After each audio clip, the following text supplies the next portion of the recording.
Bom, tem uma pergunta enorme aqui de alguém que eu acho que é do Rio de Janeiro. Vera Moreira, é daqui? É você, né? Vera, você faz várias perguntas.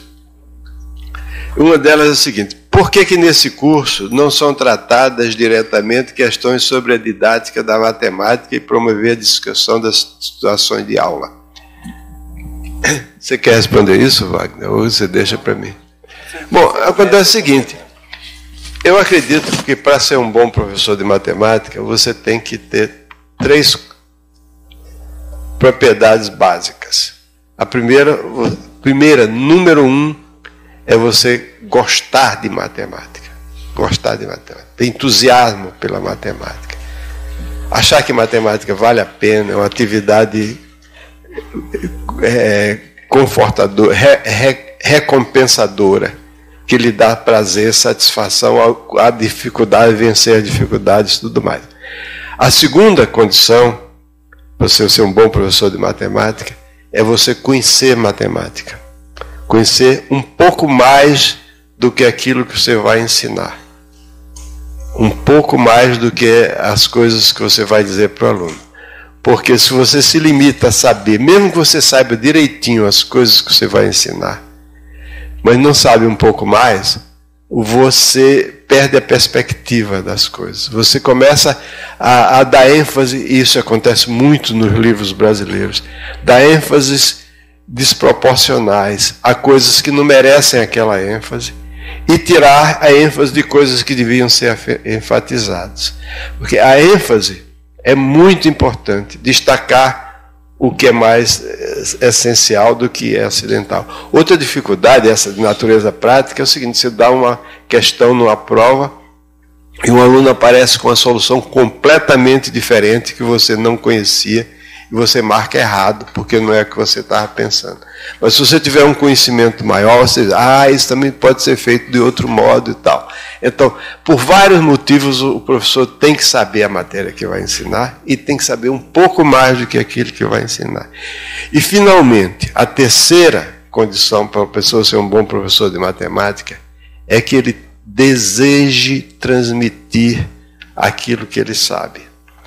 Porque a pessoa pode adorar matemática, pode saber muita matemática, mas não está nem aí para se interessar se as pessoas vão aprender ou não, porque eu estou satisfeito com o que eu sei. Então, uma coisa fundamental para o professor é esse desejo, essa vontade, essa ansiedade de fazer com que aquilo que ele saiba seja transmitido para os alunos. Essa terceira condição conduz naturalmente a que o professor se preocupe com a situação do aluno, se coloque na posição do aluno. Se ele quer que o aluno aprenda, então ele tem que dar condições a esse aluno para aprender. Então ele tem que se colocar na posição do aluno. Tem que procurar não humilhar o aluno. Eu falei isso outro dia na aula aqui. Não se prevalecer da sua posição, né, com arrogância. Arrogância, muitas vezes, é um disfarce da incompetência. A pessoa não sabe responder uma pergunta, e em vez de ter a humildade de dizer: olha, eu não sei. Essa pergunta que você me fez, eu não sei responder. Eu vou estudar, vou procurar me informar para lhe ensinar. Não, ele responde com arrogância, ou então, isso você vai aprender no ano que vem, ou qualquer coisa desse tipo, né? Então, nós acreditamos nisso, nós que organizamos esse curso. Então, a gente não se envolve com questões de didática, porque são questões passageiras, é como moda, tá certo? Depois que, de uns tempos para cá, aparecem diversas teorias sobre como ensinar matemática, de que modo ensinar, e a coisa não mudou muito. Há milênios que se ensina matemática.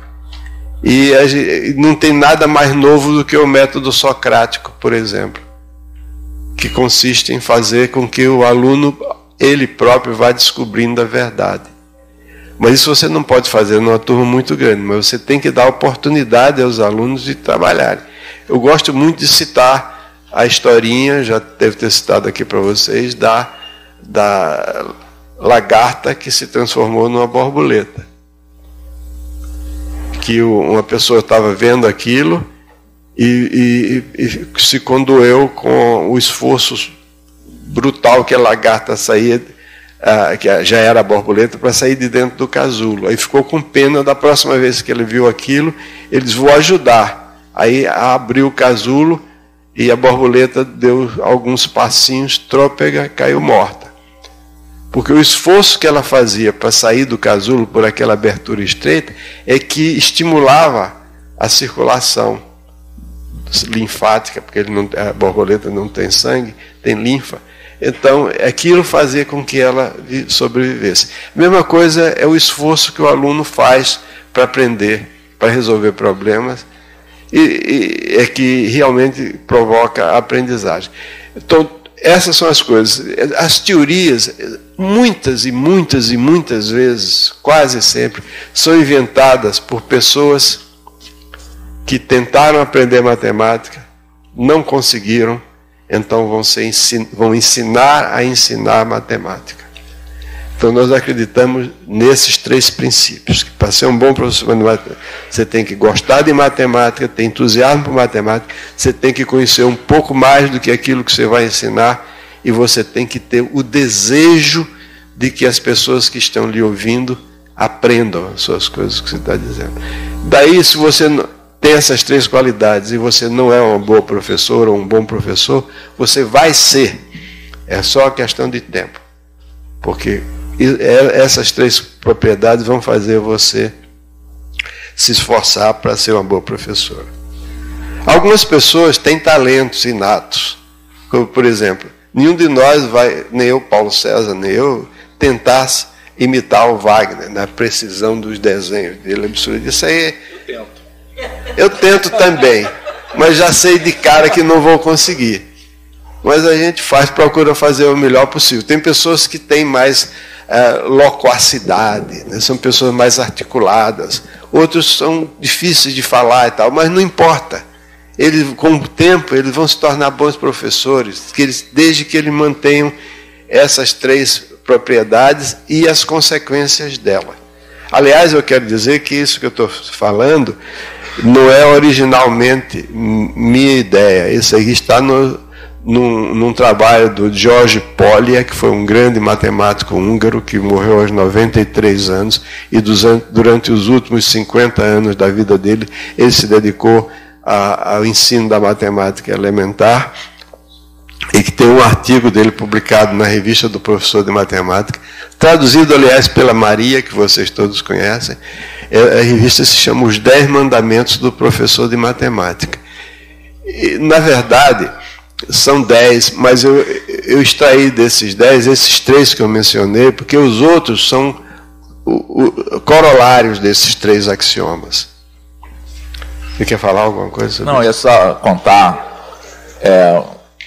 uma história, que essa questão aí da habilidade, você tem também que procurar desenvolver o seu potencial, né, dentro da medida do possível.